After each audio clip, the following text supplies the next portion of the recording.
Gikan sa sentro sa Bunawan, 4 ka kilometros ang layo sa hawla nga gihimutangan karon sa nadakpang buhaya ni atong Sabado sa gabii. 500 metros pa ang kinahanglang baktason paingon sa hawla sa buhaya. Temporaryong gidili sa panggamhanan lokal ang pagduol sa buhaya aron kini makabawi sa 4 ka adlaw ng pagsamok-samok sa mga residente didto. Wala naglihok-lihok ang buhaya ug nagpabilin lang nga naglubog sa tubig.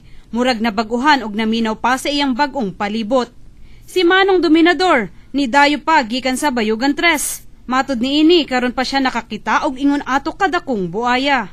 Apan ang kadaghanan sa mga residente nahadlok gihapon tungod na hibawan nga duna pay mas dakong buaya nga wala pa nadakpan. Aron makakita pud ko ang kadako sa buaya.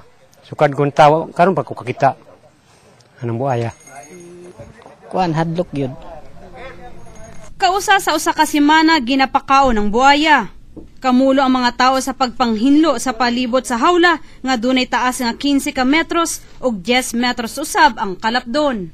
Porsigido ang panggamhanan lokal sa Bunawan nga himuong eco-tourist park ang lugar di inahimutang ang buhaya labi na nga duol kini sa falls. As what is stated in our municipal tourism master plan, yung area na ito is proposed municipal eco-tourism park. Gisaysay ni John Aguilion kung giunsa nila pagkadakop sa buhaya. Lagyan namin sa baba ng traps. Ang pinain namin yung kuan, yung inundan ng kabaw, yung karabaw. Hinati namin ang tatlo. Pagkatapos ilagay namin sa kuan traps. Binatay namin. Doon siya nahuli. Gipahugdan sa mayor ang pagbantay sa buhaya ug dunay ipatumang mga ordinansa. Ni suporta usab ang mga pribadong sektor alang sa pagpahimo og dalan paingon sa planong eco-tourist park ug pinansyal nga tabang aron maatimanan og insakto ang buaya.